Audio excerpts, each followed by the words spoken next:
un podcast de Cooperativa.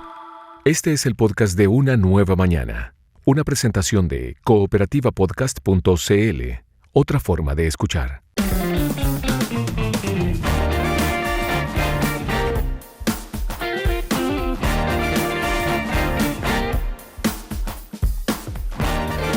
Héctor Belis Mesa, ¿cómo está? Muy buenos días. Muy buenos días. ¿Todo bien? Hola. Todo bien. Qué Lo bueno. escuchaba con mucha atención lo de la barba. Ya. Usted es un señor de la barba, claro. Tú sabes que yo me la dejé a los 16 años y te estoy hablando del año 66 más o menos. ¿Ya? En Chile solamente Jaime Celedón y el Mago Vera, que era un periodista, usaban barba. Nadie más. Y yo. Mira. En la calle me insultaban, pero mira, los peores insultos que he recibido en mi vida fue en ¿Por esa época. qué? ¿Y por qué? Me gritaban de todo, sucio, cochino, anda a afeitarte, tal por cual, pero en la calle, y mientras más me insultaban, más Más te la dejo. duro me me la cortaba cuando volvía al colegio después de las vacaciones, porque en el Instituto Nacional, no, nada de barba, pelo corto, todo. Pero salía de vacaciones, barba. Y salí del colegio y nunca más me corté la barba, nunca Mira. más. Pese a todo, la guerra que me hicieron, pero de repente se puso de moda. Claro, viste, fuiste un precursor. De Pero vanguardia. dos personas muy cercanas a mí reconocieron un día cuando me corté un día la barba para que ya, no molestes más. Y fui a ver a mi padre y me dijeron, ¿sabe? Déjesela mejor. Y mi mamá me dijo, yo creo que es mejor con barba. Y de ahí me la corté una sola vez y que fue catastrófico. Fue un Un escándalo. día cuando te la no, cortaste. porque fue para mi matrimonio, antes de entrar a la iglesia. No. Ahí. Cuando me vio mi señora, dijo, ¿y este señor quién es? ¿Viste? Claro. Pero el momento. No, que pero cogiste estuvo a cortarte la molesta todo el barba. matrimonio, se molestó. Pero Dijo obvio. que no era así, no es, decía, no es. Pero Eso si es con se el que estaba yo me- casando con el señor de la barba, no con el otro, pues. Ay. Claro, pero nunca más me la... Ya yo soy de barba, pues. Así Digamos, es. sería muy raro que me la cortara, ya nunca más me la corté. Bueno, Ya ahí, tengo 76 años. ahí está el tema entonces para nuestros auditores Sí. y auditoras de hoy, más 569 78 88 07 70. Vamos a las preguntas, a las palabras, digo, y las preguntas que Palabras. hacen los auditores y auditoras. Palabras, palabritas y palabrotas que Eso. tenemos siempre También toda la hay semana. palabrotas. Siempre Ya hay vamos con palabrotas. Irma Espinosa, que preguntó por la palabra sepsis. Dice que apareció esta palabra en las noticias Sí. del fin de semana. Quiere En todas más partes. detalles.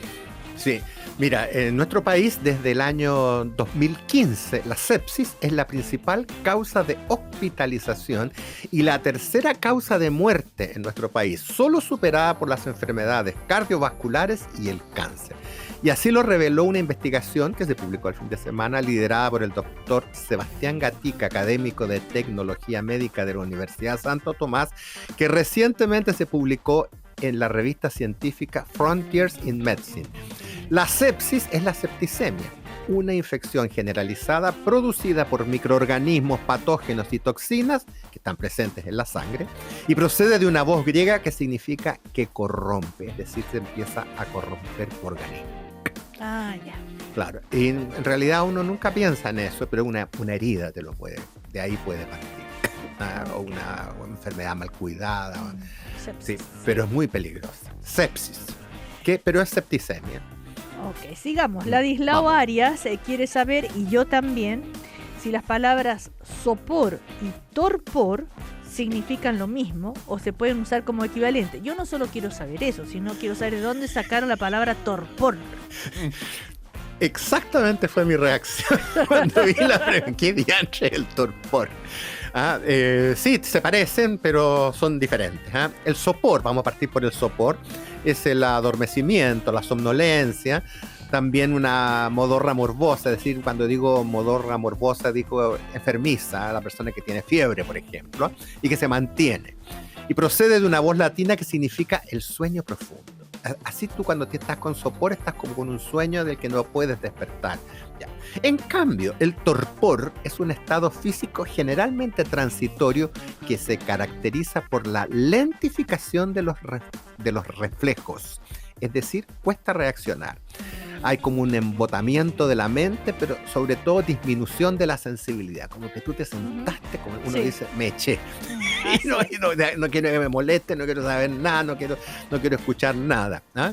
Y en este caso, torpor procede de una voz latina que quiere decir entumecimiento, que es la torpeza para moverse. Nos pasa a veces, nos pasa que andamos torpes cuando nos levantamos, a veces a lo mejor hay un resfriado o hay otra cosa por ahí, entonces ahí viene el torpor, que puede pasar a sopor.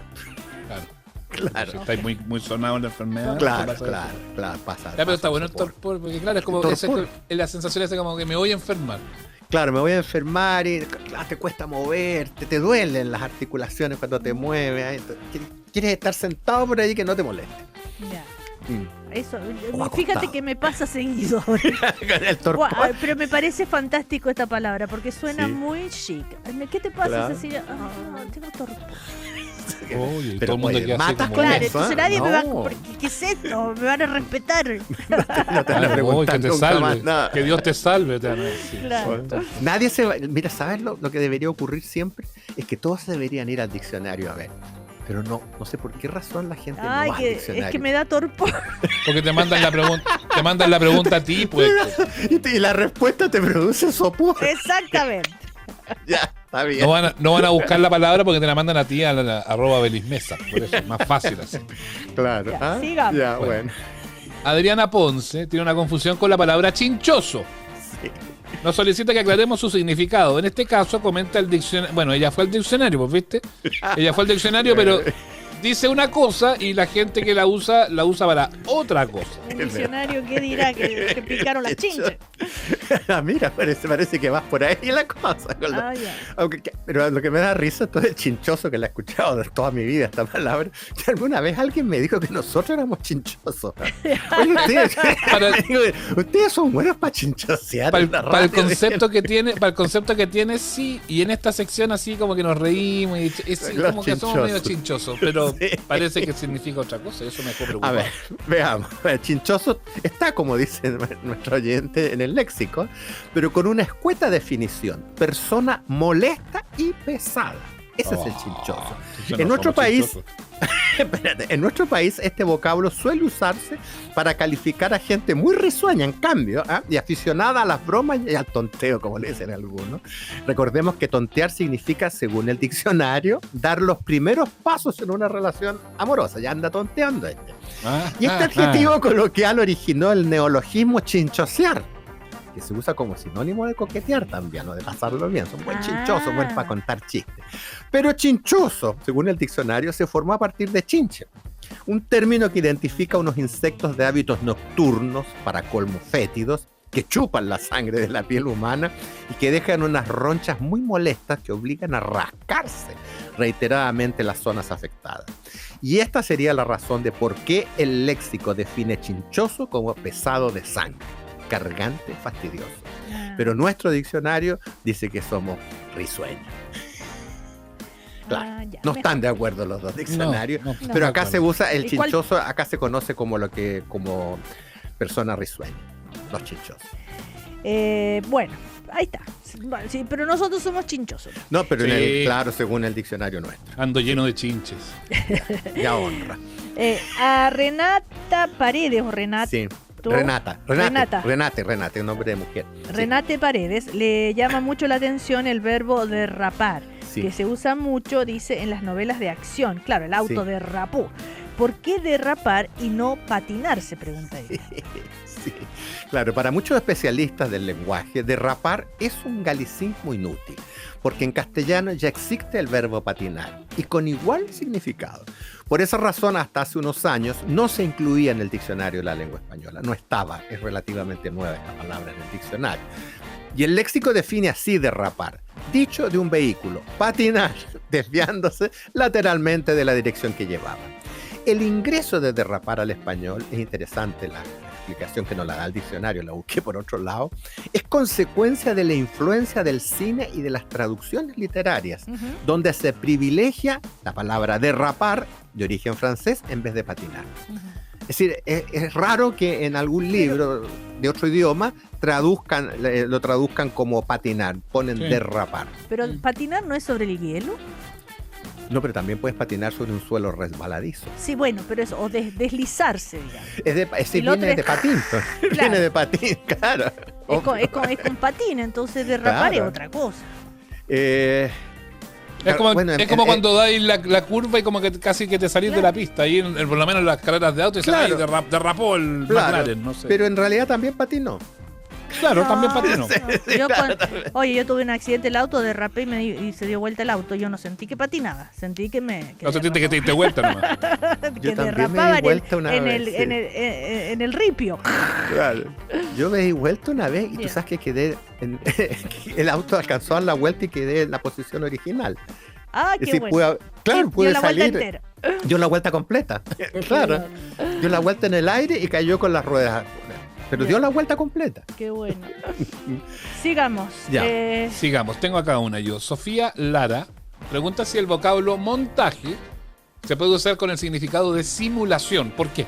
Porque esta palabra ha aparecido con esta acepción en las noticias de los últimos días, nos dice. Sí, empezó el viernes. Parece que primero se hablaba de un atentado. Ah, y por lo de después Bade. Exactamente. Rojas Bade. Entonces después ahora se dice que en realidad habría sido, porque todavía no está claro. no está claro para nada, que habría sido un montaje. Ahora, el diccionario define montaje con varias acepciones, pero básicamente como la acción y efecto de armar las piezas de un aparato máquina. Vamos a montar la aspiradora que me compré, vamos a montar cualquier cosa que todo hay que montarlo ahora. Pero en el cine es la ordenación de un material ya filmado. Es decir, después que tú haces la película, tienes que hacer el montaje de la película. Y en los últimos años se le agregó otra acepción a esta palabra, a montaje. La de aquello que solo aparentemente corresponde a la verdad, o la de comportamiento fingido, con el fin de intentar producir una apariencia que no es fiel a la realidad, sino engañosa. En otras palabras, para alterar la verdad o cubrir un engaño con un manto de verosimilitud. Entonces, hoy día es correcto esa acepción de montaje porque la agregó el diccionario. Es decir, hay muchos montajes ahora. Ya. ¿Mm? Quedó claro, espero. Yo también. Hilda Román comenta que muchos adjetivos tienen superlativos. ¿Cómo es eso, Cecilia? Claro, de grande, grandísimo. Eso, Alto, altísimo. correcto. Esta no la uso yo. Cruel, crudelísimo. Es que, claro, pero es irregular, Es es irregular. Pero el adjetivo perfecto Sí, no tienes. Bueno, Pero ¿cómo no? perfectísimo. Perfectísimo. Ah. po. pero entonces veamos la respuesta. A ver, del veámosla. diccionario. ¿Por qué? Claro. Pregunta ella. Claro. Es así como ella dice, perfecto no tiene superlativo porque su significado es absoluto y denota la ausencia total de defectos. Perfecto significa que tiene el mayor grado posible de bondad o excelencia en su línea. Es decir, lo que es perfecto posee el grado máximo de una determinada calidad. En consecuencia, este vocablo no necesita superlativo.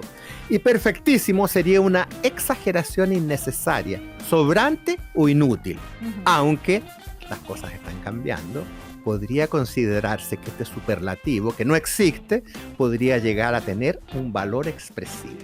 Ah, Y se claro. usa mucho ahora. ¿Ah? Claro, el subir para arriba. Sí, pero es expresivo decirlo. ¿Te fijas? Sí. Pero tienen razón con perfecto, ¿no? Es decir, no existe nada, es decir, no tiene un superlativo, porque lo perfecto es lo que está completamente bien. Ya. Entonces no necesita. Bueno. Esa era la explicación. Había una. Me acordé del que tiempo ¿De de qué? verbos el pluscuamperfecto. El bloque. No sé por qué Me acordé. dolió la cabeza. Ya. Ya, Bueno. perfectísimo entonces. Ah, ya, no, Plus- sigamos. sí, Plus sí. Juan perfectísimo. Eso. Plus Juan perfectísimo. Eso sería ya tremendo. Sí. Llegué a atorar. Eso, por Tulio, supuesto. Tulio Acevedo nos hace saber que siempre ha tenido la curiosidad de saber por qué, eso también me pasa a mí con esta palabra. De las personas que cocinan muy bien se dice que tienen mano de monja. Sí, es verdad. ¿Por qué las monjas son tan buenas Famosa. para cocinar? Nos preguntamos algunos. Y en el caso de Tulio dice que en la familia lo usan mucho, pero no sabe por qué. Si será justamente que la tradición dicta que las monjas tenían buena mano. Sí, mira, tiene una historia esto, y esta historia es muy antigua. Si una comida o postre son calificados de excelente, entonces uno dice, la persona que lo cocinó tiene mano de monja, ¿no? Frase que pondera calidad y refinamiento gastronómico. Y esta expresión surgió en la colonia, por eso yo decía, es muy antigua. Época en que muchas hijas de familias acomodadas tuvieron que ingresar a los conventos para no quedar solteras. Era grave quedar soltera en ese tiempo, porque no había pretendientes. Estos escaseaban porque las guerras de Arauco desangraban a las familias españolas establecidas en Chile y por supuesto también desangraban a los nativos. También hay que reconocerlo. Las monjas en esos años se caracterizaron por su buena mano para cocinar, pero especialmente en la pastelería, lo que motivó la creación de esta expresión, tener mano de monja, para calificar la excelencia en gastronomía. Es decir, las monjas ocupaban su tiempo, bueno, además del propio que tiene que hacer la religiosa, rezar y otras cosas, pero también cocinaban, y cocinaban muy bien. No, Entonces, sobre todo en pastelería, sí. Incluso hay pastelería que se relacionan con el tema de las monjas. Pero esa expresión es antiquísima. Muy antigua, Sí. el de la mano monja, sí. Por último, Ronaldo último. Muñoz, que hace poco vive en Chile, está en comisión de servicio, dice que le llama la atención que en Chile se use la palabra aterrizar para tantas cosas, que aterrizar un proyecto, o que alguien aterrizó una fiesta sin estar invitado, o Sí. cuando uno se cae, que aterrizó en el suelo. Aterrizó de hocico. Claro, entonces pregunta, ¿cuántas acepciones tiene el verbo aterrizar para los chilenos? O sea, no lo entiendo. Y que le cambió la palabra a paracaidismo. Claro. El paracaidista, el que aterriza en una fiesta. Sí. Mira, aterrizar significa maniobra de descenso de un avión u otro objeto volador sobre tierra firme. Coloquialmente, aterrizar es también caer al suelo, es decir, lo reconoce el diccionario, como consecuencia de un porrazo. Hoy venía a la radio y aterricé en la esquina. Llegaste todo con las rodillas hechas a pebre. Aterrizaste. El diccionario lo acepta. También acepta que es que una persona se presente súbitamente en un lugar sin invitación. Ese es el paracaidista. Sí. El que llegó y aterrizó en la fiesta y no hubo manera de echar. Y en nuestro país, aterrizar, además de las acepciones mencionadas, igualmente quiere decir dar a algo un carácter más concreto al que tenía. Por ejemplo, aterricemos con la respuesta. Claro, bajarlo. Apúrate, Claro. que nos queda poco tiempo. Sí, Aterriza. Aterricemos Reconstruir. que ya estamos pasados esto. Claro. Y se usan frases como la siguiente: no sigamos hablando y aterricemos. Claro. Cada uno para su casa. Aterrizar. Sí, es correcto, el diccionario lo acepta. Ya. Ahí está. Pero lo usual es entonces. el otro, que aterricen los aviones, por Sí, supuesto. eso es lo más. Pero yo creo que aterriza más gente que aviones. Exactamente. Mira, el Sí. otro día nos reíamos con un amigo de eso. Aterrizó el avión. Un avión no, ¿y cuántas personas aterrizaron? Sí. Bueno, Héctor Belis Mesa, muchísimas gracias. Que te Ya, vaya un abrazo muy para bien. ustedes. Hasta la Ustedes próxima. también. Me Chao. comerte un quequito hecho por manito de monja. Bendito Ah, monja, sí, sí, a eso voy. Eso. Ya, Chao. listo. Chao. Estás escuchando el podcast de Una Nueva Mañana, una presentación de cooperativapodcast.cl. Hay hombres que se estresan porque tienen que afeitarse todos los días. Bueno, a propósito A mí del- me encantaría, lo último. Me encantaría ser habilidades para yo mismo cortarme la barba, bien así bonita, en pareja, perfilada y todo. No me sale, Cecilia. Ese es el tema. Hay mucha gente que lo hace, que le queda bonita y todo. Yo tengo que ir a donde el barbero. Bueno, pero 15 lucas. yo les decía que muchos Y hombres me estreso. Claro, eso, se estresan en la mañana, están apurados, se tienen que afeitar. Pero, ¿por qué? ¿A qué viene el estrés? Dirán ustedes. ¿Por qué vamos a hablar del estrés? Porque vamos a hablar del cortisol, que es la hormona del estrés. Se ha puesto de moda hablar, que el cortisol tiene el cortisol alto, no sé por qué, pero ha empezado a circular este concepto. Queremos saber de qué estamos hablando cuando hablamos de cortisol y sobre todo de si tenemos el cortisol alto, cómo saberlo. Bueno, para eso estamos ya con Macarena Galvez, ella es psiquiatra, directora médica del grupo CETEP. ¿Cómo estás, Macarena? Buen día. Buenos días, muchas gracias por la invitación. Muy No, bien, Mati. gracias. Gracias por estar con nosotros esta mañana. Bueno, es cierto, es como que se puso de moda el concepto, pero ¿será que es moda o que siempre estuvo ahí que no nos fijábamos tanto? Mira, la verdad es que está en boca de todos hoy en día. Muchas Claro. personas preguntan y me preguntan por el cortisol, pero hay que saber que el cortisol es una hormona que se secreta naturalmente en nuestro cuerpo, ¿ya? Y es una hormona que es necesaria para la vida. O sea, nosotros no podríamos vivir sin cortisol. Y fíjense que el cortisol es bastante interesante porque es una hormona que se secreta en nuestras glándulas suprarrenales, en la parte como superior de nuestros riñones, pero está ligada a todo lo que es un sistema de regulación bastante fino con nuestro cerebro. Y se habla del eje hipotálamo, hipófisis, adrenal, porque el hipotálamo le da la orden a la hipófisis, que son unas estructuras que están como en nuestro cerebro como más profundo, ¿verdad? Ujú. Y finalmente la hipófisis le da la orden a la glándula suprarrenal para que secrete este cortisol. Y nosotros, naturalmente, por ejemplo, en la noche tenemos menor cantidad de cortisol que la que tenemos en la mañana. ¿Por qué? Porque yo en la mañana necesito esta hormona para poder activarme, ¿verdad? Cuando está oscuro, cuando tengo sueño, me da lata levantarme de la cama. Entonces, naturalmente, mi cerebro se comunica con mi glándula suprarrenal y yo empiezo a secretar más cortisol y eso hace que yo me empiece a levantar, que aumenten mis niveles de azúcar. Entonces, yo me preparo para enfrentar el día. Y en la medida en que el día va bajando, en el fondo como mis responsabilidades y la luz solar baja mi cortisol también. Entonces, podemos en el fondo entender que el cortisol es número 1 natural y Claro. número 2 necesario. Ahora, ¿Cuál es el problema? sí. Perdón, me vas a interrumpir, te No interrumpí digo, yo cuando primero. uno dice la hormona del estrés, esa hormona antipática, Sí. no, Claro. porque partir de No. que el estrés es necesario también. No, cuando no. tenemos Es que que defendernos, es que- salir corriendo cuando hay Sí, un peligro, para todo eso exactamente. es bueno, es necesario tener O estrés. sea, partiendo por levantarme en la mañana, ni siquiera frente a un peligro, ¿verdad? O sea, para poder yo levantarme de la cama y meterme a la ducha, necesito el cortisol. El problema, como tú bien lo dijiste, es que el cortisol está pensado para el estrés agudo, ¿verdad? Para yo poder defenderme de una situación estresante puntual. Como por ejemplo, estoy caminando en la calle, empiezo a sentir que alguien está detrás mío y yo tengo que empezar a correr, ¿verdad? Voy a correr más fuerte.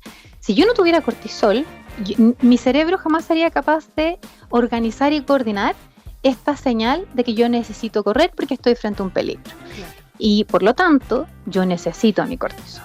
¿Cuál es el problema? Que el cortisol siempre fue pensado para un estrés agudo, ¿verdad? Para un problema, para una situación súper puntual de arranque y huida, ¿ya?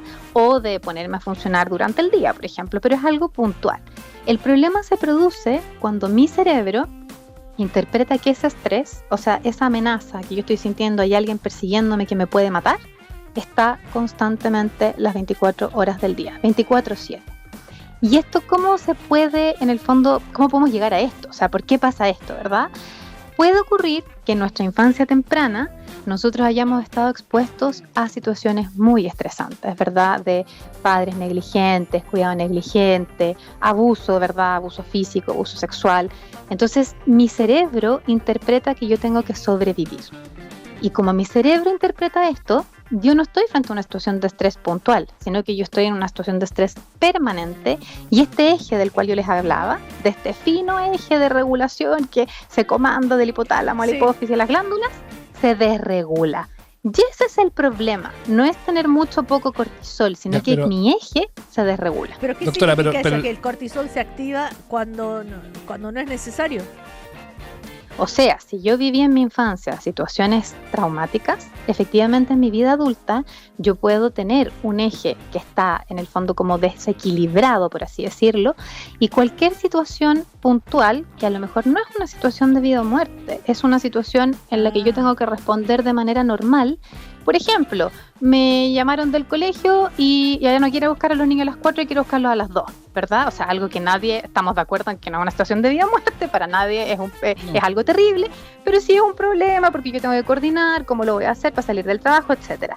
Y mi eje interpreta que eso es una situación muy estresante de huida y empiezo a secretar más cortisol. Y si Ya, yo doctora, esta pero- secreción, perdón, sí. Sí, no, es que me genera una duda porque cuando hay cuadros de estrés no necesariamente van de la mano del cortisol, entiendo yo. ¿No será que de una u otra forma le estamos echando de todo la culpa al cortisol y que no necesariamente es así? Mira, lo que pasa es que hoy en día en el fondo hay muchos cuadros psiquiátricos ya que se ven en el fondo que el cortisol está alto. Por eso le estamos echando la culpa, pero es un poco como que viene primero, si el huevo o la gallina, Claro. ¿verdad? Porque el hecho de yo tener cantidades de cortisol aumentadas de manera constante, uno, desequilibra mi eje, dos, mi cerebro no es capaz de pesquisar que es un riesgo real de uno que no, y a la larga me va a hacer más propensa para tener cuadros psiquiátricos, propiamente tales, cuadros ansiosos, cuadros afectivos, ya incluso problemas cognitivos. Ujú. Ahora, perdón, dime. Pero ¿se puede medir la hormona del cortisol? ¿Hay un examen de sangre Sí. que diga cuánto? Efectivamente. ¿Sí? ¿En serio? El cortisol se puede medir. qué Sí, yo puedo medir mi cortisol, pero no es muy, a ver, ¿cómo decirlo? Hay que medirlo en el caso a caso y dependiendo qué es lo que queremos encontrar, ¿ya? Cuando uno está frente a una sospecha de cuadros médicos en que efectivamente hay un problema con la secreción de cortisol con las glándulas suprarrenales, se puede medir. Pero es más complejo esta exposición a niveles de cortisol, por ejemplo, en el largo plazo, que a lo mejor no son tan importantes como para diagnosticar, ¿verdad?, un síndrome de Cushing o de Addison, pero sí hacen que mi cerebro responda de una manera distinta al estrés, ¿ya? Y hay cuadros psiquiátricos, por ejemplo, les voy a dar un ejemplo, el estrés postraumático, que es un cuadro psiquiátrico que desarrollan algunos pacientes cuando efectivamente han estado expuestos a situaciones de vida o muerte, por ejemplo, un accidente de auto. Yo tuve un accidente de un auto, puedo evolucionar con un estrés postraumático. En ese tipo de casos, por ejemplo, mi cortisol no está aumentado. ¿Ya? No se ha visto que está aumentado el cortisol, pero lo que sí se ha visto es que los niveles, en el fondo, como la señal que manda el hipotálamo a la hipófisis, está aumentado. Entonces Claro. es más complejo que solo medir el cortisol. Sí, obvio. A eso iba yo, con que le echábamos un poco la culpa de todo al Claro. cortisol. Ahora, si uno lo mira en estos cuadros, bueno, ¿cómo se establece la diferencia para poder, en el fondo, uno comprender? Hemos hablado tantas veces del tema de salud mental y es cierto que muchas veces para uno como persona es difícil poder comprender lo que le está pasando. Pero ¿cómo pasar de un cuadro de estrés a una crisis de ansiedad, a una crisis de pánico? ¿Cómo poder establecer las diferencias y qué señales físicas son las que debemos establecer para darnos cuenta que puede ser un problema con el Perfecto. cortisol o puede venir de la mano de otro cuadro? Mira, muy interesante tu pregunta. Siempre el juicio va a ser clínico, ¿ya? O sea, si yo tengo la sospecha de que llevo mucho tiempo, hablemos de más de 2 semanas seguidas, en que me duele todo el cuerpo, me duelen los músculos, estoy durmiendo mal, estoy irritable, me estoy enfermando más, ¿verdad? Me estoy resfriando, como que esta cosa que uno cae con todo. Siempre ahí la indicación va a ser a consultar y tomarse la consulta como una manera de autocuidarme, ¿verdad? No de exagerar o de no poder resistir. Eso es cuando yo ya siento que vengo con un cuadro de estrés acumulado y hay que hacer una disquisición diagnóstica de si tengo una patología o no. Ahora bien, en mi día a día, que uno pasa por muchas situaciones estresantes en el día a día, digámosle normales, ¿verdad? Que son parte de mi día. La idea es que yo también, en el fondo, empiece a tener espacios en que yo me pueda desconectar de este ritmo constante de malas noticias o de problemas o de necesidad. Y cosas súper básicas, por ejemplo, que nosotros podemos hacer para prevenir que estos niveles de cortisol durante el día estén constantemente secretándose a niveles altos, por ejemplo, están las pausas activas. El salir a caminar, el escuchar una canción en mi hora de almuerzo 15 minutos y camino 2 cuadras escuchando una canción, meditar, moverme y algo súper importante, dejar las redes sociales de lado. O sea, tener espacios para no estar constantemente conectado. El estímulo del teléfono parece que es gravitante y por ahí, Tal cual. O sea, no dormir con el celular al lado, no quedarme dormida leyendo las noticias, por ejemplo. Porque justamente a la hora de dormir yo necesito que baje mi cortisol. Claro. Necesito hacer eso. Estamos conversando con Macarena Galvez, que es psiquiatra, directora médica del grupo CETEP. Ahora, ¿qué pasa? ¿Qué consecuencias tiene, no sé, vivir mucho tiempo con altos niveles de estrés? ¿Qué empieza a mostrarme el cuerpo? Tú dijiste ya, cansancio, ¿no es cierto? Dolor del cuerpo, sueño, pero ¿hay algo más, una enfermedad concreta que me pueda dar una señal de algo? O no sé, que no O sea, pérdida de hambre o mucho hambre o cosas por el estilo. Sí, por supuesto. Mira, a nivel físico, lo que podemos ver en el fondo cuando estamos bajo una liberación de cortisol alta, ¿verdad? Como de manera prolongada. Primero que nada, yo veo síntomas físicos como el cansancio, como tú bien lo dijiste, la fatigabilidad, esta sensación como de no poder enfrentarme a los problemas que yo tengo y al mismo tiempo estar como en una tensión constante, ¿verdad? Como ahí como al límite, como esta sensación de estar al límite. Puede disminuir o puede aumentar el apetito, ambas dos, ¿ya? Pero yo empiezo a notar un cambio en mi cuerpo y ahí hay que ser súper, en el fondo, como honesto con uno mismo, de decir, mi cuerpo me está hablando, ¿verdad? Por algo me está mandando una señal, tengo que parar, ¿ya? A nivel mental podemos ver que nos ponemos más enojones, más irritables, empezamos a pelear más con los niños, con la pareja, mi ánimo baja y mi memoria también se puede ver comprometida. A uno se le empiezan a olvidar dónde dejé la llave, dónde dejé el cuaderno, qué tengo que hacer ahora, me perdí una reunión.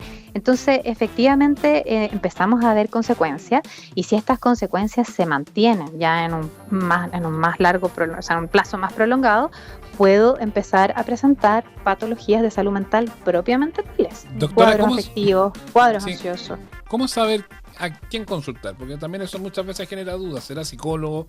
¿Será psiquiatra? ¿Será neurólogo? ¿Cómo poder ahí advertir bien para apuntarle justamente al médico al que tengo que ir?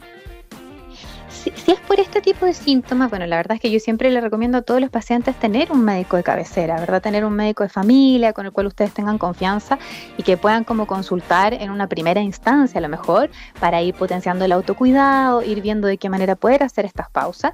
Y si ya los síntomas persisten, consultar de frentón, ya sea con un médico especialista, un psiquiatra, o bien un médico con mención en salud mental o con cierta experiencia en salud mental. Si es por un tema de sintomatología, ¿verdad? Física. Y ahí el médico siempre va a poder en el fondo hacer la disquisición diagnóstica y el médico especialista los va a derivar a una psicoterapia si es que es necesario y dependiendo del caso a caso. ¿Ya? Pero ¿hay algo que yo pueda tomar, hacer para bajar el nivel de cortisol si creo que están muy altos? Sí. Por eso estoy, ¿qué, O sea, ¿hay alguna pastillita? No es algo que uno pueda tomar como la pastilla mágica, pero sí es algo que yo constantemente puedo y debiera, o sea, aquí, perdón, voy a corregirte, no es algo que yo tenga que esperar a sentirme bajo esta exposición de cortisol alto constante, sino que yo como parte de mi día a día, de mi rutina, todos nosotros, me incluyo, debiéramos tener espacios de autocuidado. Ya. Que es lo que yo les decía anteriormente. Por ejemplo, un horario en que yo voy a decir, ya, voy a salir a caminar 15 minutos, o bien me voy a sentar y voy a hacer una respiración consciente, voy a tratar de hacer una especie de mindfulness, ¿verdad? Pero tener estas pausas y sobre todo periodos del día que yo tenga protegidos sin estar conectada.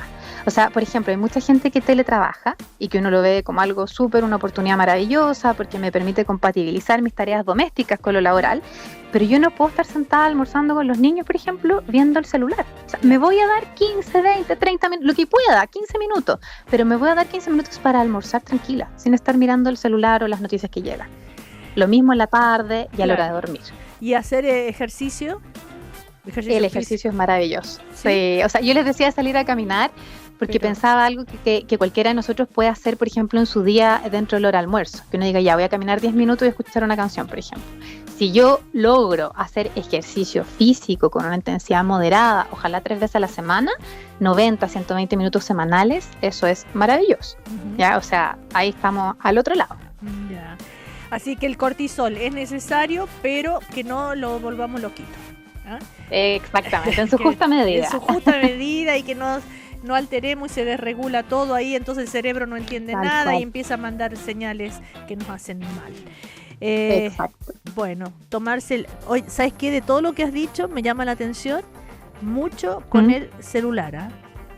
Cada Sí. día más conciencia. Es un tema. Sí, cada día Y uno- más conciencia. Y uno reta a los cabros chicos y Sí. uno se da cuenta que uno está anda Sí. igualito. Viste, cuando Tal empieza cual. la semana te manda el celular el mensaje ¿cuántas horas has estado conectado? A veces para llorar. Sí. Oh, ya. Bueno, te damos las gracias. ¿Ah? Bien interesante esta conversación. Macarena Galvez, psiquiatra, directora médica de Grupo CETEP. Hasta cualquier otro momento, pues.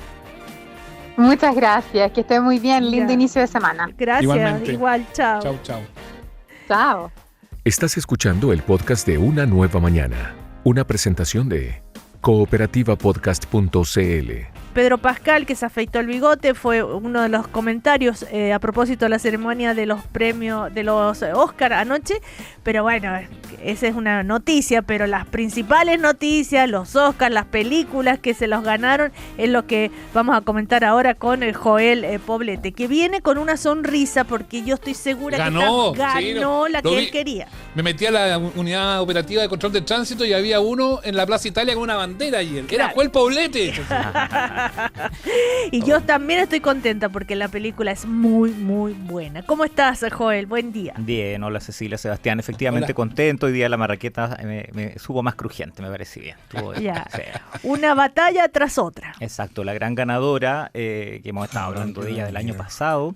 Una de las cosas que no se ha dicho tanto en los análisis que se han estado haciendo durante anoche y hoy día en la mañana es que la mayoría de las películas que ganaron son películas que no eran de los últimos meses, que es algo que la mala costumbre que tienen los miembros de la academia, que son bien flojos, hay que decirlo, generalizando, debe haber excepciones, pero siempre como que nominan y premian las películas de los últimos meses, no ven como que en el resto del año no hubiera películas, y las dos grandes ganadoras por lo menos eran de un semestre antes, incluso Sinners, la segunda más premiada, Pecadores, era de abril del año pasado, mayo, por ahí, así que pasó harto tiempo. Pero la gran ganadora, como decía Cecilia, fue Una batalla tras otra, 6 premios Oscar, mejor película, mejor dirección, mejor guión adaptado, porque está basada en la novela Vineland de Thomas Pynchon, que era una novela que se decía que era muy difícil de adaptar al cine, y por supuesto mejor actor secundario para Sean Penn entre los premios principales. Un hito importante para los cinéfilos, justamente yo les había dicho el otro día, era mi película favorita de las 10, sin desmerecer que había otros títulos que me gustaban mucho. También para los cinéfilos estamos muy contentos de un director que se admira hace décadas, ya llevaba casi 3 décadas su primera nominación por Boogie Nights. Paul Thomas Anderson había hecho películas notables, Magnolia, Petróleo Sangriento, Sí. El hilo fantasma, entre varias otras, y nunca había ganado un Oscar, y ahora se ganó más de uno, se ganó como productor de la película, como director y guionista, así que un hito ¿Joel? importante. ¿Sí? Para alguien distraído que no nos haya escuchado, porque es cierto que ya la hemos comentado bastante, pero una pinceladita de qué trata esta película. Sí, eso es lo otro también, que bueno que lo diga Sebastián, porque además de que es una película de acción que puede pasar por acción policial, igual hay una temática de fondo importante detrás de esto. Los protagonistas, Leonardo DiCaprio, Tiana Taylor, que estaba nominada al Oscar, ellos tienen una hija, ellos son revolucionarios, son de un movimiento izquierdista que claramente está en contra de del orden establecido en Estados Unidos, son revolucionarios un poco que parecen medio hippie, medio Sí. especial, y pasan los años, hay una hija de por medio, no vamos a spoilear totalmente porque hay gente que aún no la ha visto, recordemos que está en el streaming en HBO Max y también en algunas salas, y después hay un coronel, que es el personaje Sean Penn, que quiere vengarse de algo que ocurrió en el pasado, y ahí va a haber hartas cosas, un ajuste de cuenta entre el pasado y el presente, y una crítica en el fondo, por mucho que sea película de acción y policial, una Sí. crítica a varias cosas que están pasando en Estados Unidos y en el mundo actual, la manera que se está tratando de controlar de manera indiscriminada la migración, incluso el supremacismo blanco aparece en esta película, hay varias temáticas bien importantes. Y de hecho, Anderson lo dice cuando agradece el premio, Sí. ¿no? Escribí esta película para mis hijos, para pedirles disculpas por el desorden que dejamos en este mundo que le estamos entregando. Exacto. Y es verdad, y hay una crítica de fondo ahí bien interesante. Estos ex revolucionarios que Sí, no, pero está notable, así que yo me alegro, los cinéfilos nos alegramos. Tercera película en la carrera de Leonardo DiCaprio, que está notable, estaba nominado a Mejor Actor, pero era difícil que ganara, no era de los favoritos, a pesar de que estaba muy bien. Tercera película en su carrera que gana Mejor Película del Año, los Oscars, después de Titanic y Los Infiltrados, que también sirvió en su momento para reivindicar el cine de Scorsese, que nunca había ganado un premio. Así que muy bonito lo que pasó. Sean Penn, como decíamos, ganó, él no fue. ¿Por qué no fue a recibir Dicen que el estaba en Ucrania, Mucha gente en redes sociales... ¿Ucrania? Sí, bueno, él reconozcamos que hace de los últimos años, especialmente hace rato, pero en particular en el último tiempo es muy partidario de estar en contra de Estados Unidos. Sí. Ha entrevistado, bueno, habló con Chávez en su momento. Claro. Sí, Es muy cercano izquierda. ahí a Caracas en su minuto. Y él en los últimos años en entrevistas ha dicho que le cargan los Oscars. Era su tercer Oscar de su carrera, se convierte en el séptimo actor de la historia de los Oscars en ganar 3 premios, uniéndose a una ilustre lista que integran Daniel Day-Lewis, Meryl Streep, Jack Nicholson, Ingrid Bergman, entre otros. Y él ya había ganado como actor, y esta es primera vez que lo nominaban como en 16 años, desde la última vez que lo había ganado, primera vez como mejor secundario, ganó, pero como digo, los últimos años él se ha quejado de los Oscars, encuentra que son lo peor, que la academia se dedica a premiar cosas que no valen la pena, que es una forma de mercantilizar el arte, etcétera, etcétera, así que era muy difícil que él fuera. Los agoreros, para que veamos que cada vez pasa más que las reglas de los Oscars están haciéndose para romperse, la gente que dice, no va a ganar porque no está yendo a la ceremonia, bueno, Katharine Hepburn en el pasado nunca fue, se lo ganó 4 veces, Woody Allen también lo ganó 4 veces y no fue, Claro. así que no fue obstáculo para Sean Penn, y yo quedé feliz porque aunque la gente le caiga mal, que es pesado, todo lo que digan, la interpretación de él en esta película es notable. Un rol Sí. muy Buena. intenso, potente, desagradable, pero en que encarna hartas cosas que están mal en Estados Unidos, en el mundo, así que qué bueno que se visibilice a través del cine, aunque sea un cine de entretención, pero que igual haga reflexionar en ese sentido. Ahora, Oye, tal vez llegó la hora también de preguntar, perdón, Sebastián, de preguntarse, ¿no están sobrevalorados los Oscars? Tanto, Es que choco, para allá- los Oscars. Ah, pero para pero allá- la historia para allá iba yo. vieja. Para allá iba yo, porque una vez más está el debate de que tiene poca influencia, de que la ceremonia está. fome, que estuvo descremado en cuanto a las opiniones políticas, hubo una de Bardem solamente, y bueno, y Conan O'Brien, que el animador que hizo un chistecito con los pedófilos a propósito de las imputaciones a Trump, pero no, habitualmente era un salón en el cual se generaba debate y discusión no solamente de cine, sino que incluso también de asuntos políticos.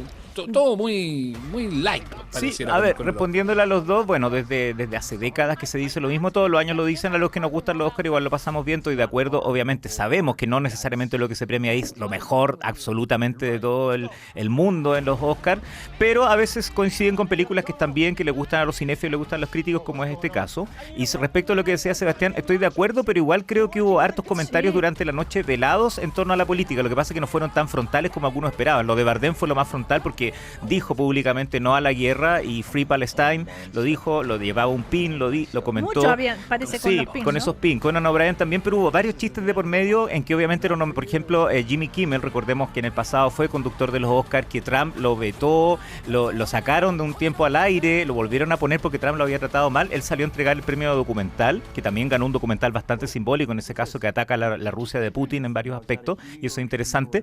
Y ahí Jimmy Kimmel tira en un momento la broma de que debe estar enojado, no dijo quién, pero debe estar enojado porque no nominaron el documental de su esposa, de Melania, que ha sido criticado como la peor película del año, Claro, poco menos. claro. Entonces hubo varios, es verdad que lo que dice Sebastián, no hubo ataques frontales como en el pasado, como gente como Michael Moore, por ejemplo, pero hubo varios comentarios que aludían, no lo nombraban porque obviamente podía haber querellas de por medio seguramente, problemas así, pero hubo hartos palitos durante la noche a lo que está ocurriendo en el mundo, en todos lados en el fondo, y en Estados Unidos en Pero, particular. vamos a las películas, porque Sí. cuando uno dice a los que se ganó el Oscar, es como ya, ok, si se ganó el Oscar tengo que ir a verla. Por lo general suele ser así. A veces es injusto o no injusto, pero bueno. El asunto, la mejor película extranjera. Internacional, Internacional. Sí, valor Qué sentimental. difícil elección. Estaba porque difícil, estaba era una de las difícil. más peleadas de los últimos años Yo esa le hubiera categoría. dado a los dos, así como hubo otro caso por primera vez Que que hubo un empate, compartieron claro. un Oscar. Sí, la película Valor Sentimental, que recordemos ya está en la plataforma Movie, sigue con algunas funciones todavía en algunas multisalas.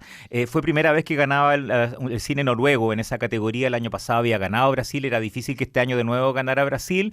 Lamentablemente El Agente Secreto fue una de las 4 películas nominadas a la mejor del año que se quedó sin nada, pero se queda con el cariño de toda Latinoamérica, no solamente de Brasil. Y por si no hubiera dudas, los brasileños están reclamando en las redes sociales desde anoche, así que Claro. lo vamos a tener varios días, como ocurrió el año pasado cuando no ganó Mejor Actriz. Pero es que es muy buena esa película. Es buena, El La Agente Agente Secreto. Así es que muy sigamos buena. recomendándola aunque no haya ganado Sí. premio. No, Oye, por supuesto. hay que hablar de Pecadores. La segunda película más nominada, era la más nominada en realidad de la noche y de la historia de los Oscars, 16 premios. Estuvimos hablando las últimas, uno de los grandes momentos de la noche cuando se interpretó su canción. Pero fue en guatazo vivo. al final, ¿no? Sí, pero mira, ni tan guatazo, porque yo les había dicho que aunque fuera la más nominada, a mí personalmente no me gustaba tanto. Sí. La encuentro buena, entretenida, todo lo que quieran, pero no era para tanto. Entonces se ganó 4 premios, la segunda más premiada de la noche, premios importantes. Su director Ryan Coogler, recordemos, logró hace unos años por primera vez en la historia de los Oscars que una película de superhéroes fuera nominada a la mejor del año. Resucitó la saga Rocky con Creed y ahora logró hacer una mezcolanza entre vampiros, reivindicación racial, temática social,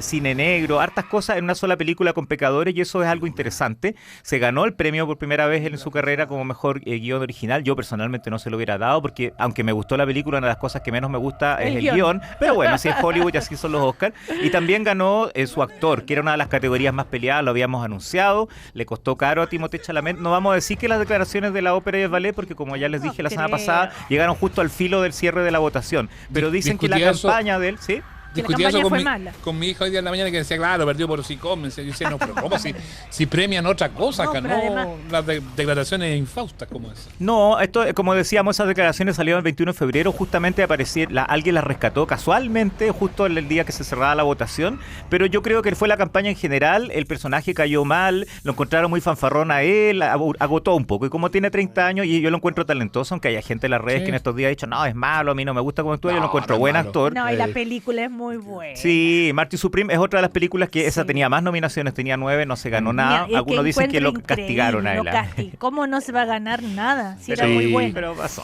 Y bueno, Eso ya- se le ocurre. y Vayan ganó- a verlo, Joel. vayan a Sí, verlo. cortito, lo último Sí. para decirles de Pecadores. Ganó Michael B. Jordan, que yo encuentro que era el que menos lo merecía su categoría, pero me cae bien. Él actúa bien, lo hace bien, pero no era para nominarlo y menos para darle el Oscar, pero es cuestión de gustos.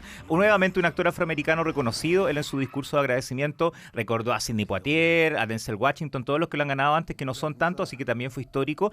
Como histórica fue el premio para la directora de fotografía de la película. Primera vez en la historia de los Oscars que una directora de fotografía mujer ganaba el premio y primera vez que un afroamericano, ella, en este caso, ganaba el premio. Así que fue una reivindicación, se puso de pie el público y ella dijo que se pusieran de pie todas las mujeres porque si no fuera por ellas, ella no habría llegado a donde está. Ay, qué... Todo bonito eso. Oye, ¿Viste leía ¿Viste que Jordan fue a comerse un sándwich después de...? Se fue a comer Sí. una hamburguesa, se saltó las fiestas de los Oscars y se fue a comer. A la gente le cae bien, a mí igual lo encuentro simpático, Es me alegro simpático. por él, estuvo lindo su discurso. Tenemos el discurso por ahí que escuchamos unos segunditos, ¿o no? El discurso de mejor Claro. actor, que está por ahí lo...